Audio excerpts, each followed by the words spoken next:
மதுராபுரி அப்படின்னு ஒரு நாடு இருந்தது. அந்த நாட்டு அரசன் வந்துட்டு பயங்கர தைரியசாலியாவும், வீரம் இறந்தவரா இருந்தாரு. அவரு வந்துட்டு அந்த நாட்டு மக்களை வந்துட்டு ரொம்ப பாசமாவும், அன்பாவும் பார்த்துப்பாரு.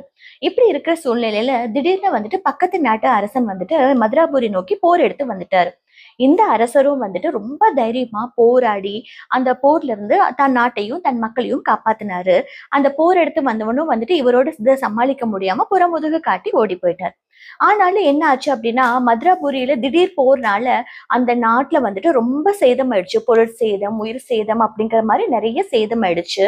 அப்புறம் வந்துட்டு கஜானாவும் கிட்டத்தட்ட காலியாகிற நிலைமையில வந்துருச்சு.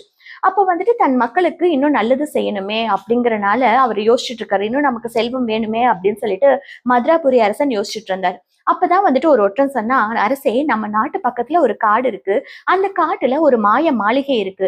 அந்த மாளிகையில நிறைய பொண்ணும் பொருளும் இருக்கிறதா கேள்விப்பட்டேன் அப்படின்ன மாதிரி சொல்றப்போ, இந்த அரசனும் வந்துட்டு அந்த காட்டுக்குள்ள போறப்போ அங்க நிஜமாவே ஒரு அழகான மாளிகை இருந்தது. அந்த மாளிகையில பொண்ணும் பொருளும் கொட்டி கிடந்தது. இவர் வந்துட்டு தனக்கு தேவையான தங்கம், வெள்ளி, வைரம், வைடூரியத்தெல்லாம் எடுத்துட்டு கிளம்புறப்போ ஒரு சூனியக்கார கிழவி வந்துட்டான். யாரு நீ?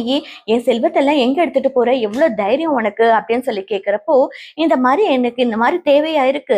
இத வந்துட்டு கடனா கொடுங்க. 1 வருஷத்துல நான் வட்டியும் முதலுமா திருப்பி கொடுத்துடுறேன் அப்படின்னு சொல்லிட்டு அந்த கிழவி கிட்ட சொன்னார். அந்த சூனியக்கார கிழவி பார்க்கவே அவ்வளோ விகாரமா, அகோரமா இருந்தாங்க. பாக்குறதுக்கே ரொம்ப பயங்கரமா இருந்தாங்க.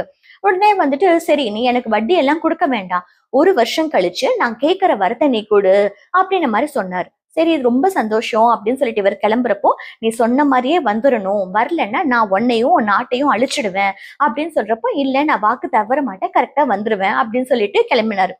1 வருஷத்துல அவர் எடுத்துட்டு வந்த பொண்ணும் பொருளை வச்சுட்டு தன் நாட்டை முன்னாடி இருந்ததோட பல மடங்கா இன்னும் முன்னேற்றி காட்டிட்டாரு. அந்த நாளும் வந்தது. தான் வாக்க காப்பாத்துறதுக்காக அந்த மாளிகைக்கு திரும்பி போனாரு. இவர் வந்ததை பார்த்துட்டு அந்த சூனியக்கார கல்விக்கு ஆச்சரியம் தாங்கவே முடியல. பரவாயில்லையே, நீ சொன்ன மாதிரி வந்துட்டியே அப்படின்னு சொல்லி கேட்டார். ஆமா, நான் வந்துட்டு வாக்கு கொடுத்தா மாற மாட்டேன் அப்படின்னு சொல்றப்ப, உங்களுக்கு என்ன வரம் வேணும்னு கேளுங்க, எதுவா இருந்தாலும் நான் உங்களுக்கு கொடுக்குறேன் அப்படின்னு சொல்லிட்டு அந்த அரசர் சொன்னார். உடனே சூனியக்கார கிழவி வந்துட்டு என்ன கல்யாணம் பண்ணிக்கோ அப்படின்னு சொன்னாரு. ராஜாவுக்கு ஆச்சரியம். கல்யாணம் பண்ணிக்கணுமா அப்படின்னு. ஆமா, என்கிட்ட இருக்கிற பொருளை எடுத்துட்டு போய் தானே உன் நாட்டை நீ சரி பண்ண. அப்ப வந்துட்டு நானும் ராணி மாதிரி தானே, அதனால நீ ராஜா, நான் ராணி அப்படின்னு சொல்றப்போ, சரி, நான் பண்ணிக்கிறேன் அப்படின்ட்டாரு. அந்த கேள்விக்கு இப்ப ஆச்சரியமா போச்சு. என்னடா இது, நம்ம சொன்னோன்னே ஒத்துக்கிட்டாரு அப்படின்னு சொல்லிட்டு ஒரு சொடக்கு போட்டாங்க.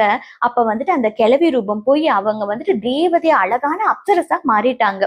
மாறிட்டு, இப்ப பாரு, உனக்கு இன்னொரு சான்ஸ் கொடுக்குறேன், நீ ஒத்துக்கிட்டதுனால 12 மணி நேரம் நான் இந்த அப்சரஸ் ரூபத்துல இருப்பேன். இன்னொரு 12 மணி நேரம் நான் அந்த சூனியக்காரி ரூபத்துல இருப்பேன். நான் காலையில அப்படி இருக்கணுமா இல்ல நைட்டு எப்படி இருக்கணும் அப்படிங்கறத நீ டிசைட் பண்ணு. நான் அப்படியே இருக்கேன் அப்படின்னு சொல்லிட்டு அந்த ராஜா கிட்ட சொல்லுவார்.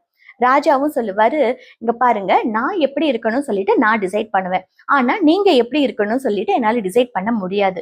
நீங்க என் மனைவி ஆயிடுவீங்க. உங்களுக்கான பாசமும் அன்பும் மரியாதையும் நான் உங்களுக்கு கொடுப்பேன்.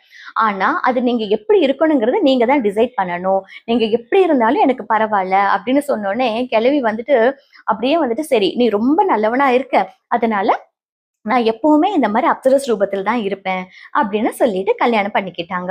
இப்போ இதுல இருந்து என்ன தெரியுது அப்படின்னா, ஹஸ்பண்ட் அண்ட் ஒய்ஃபா இருக்கிறப்போ எனக்காக நீ மாறணும், உனக்காக நான் மாறணும் அப்படிங்கிற மாதிரி எந்த கண்டிப்பும் இல்லாம அந்த மனைவிக்கோ இல்ல கணவனுக்கோ அவங்களுக்கு தேவையான மரியாதை, அன்பு, அவங்களோட ஸ்பேஸ் அப்படின்னுங்கிறது கொடுத்தீங்க அப்படின்னா நாளடைவுல அவங்க வந்துட்டு உங்களுக்காக மாறிடுவாங்க.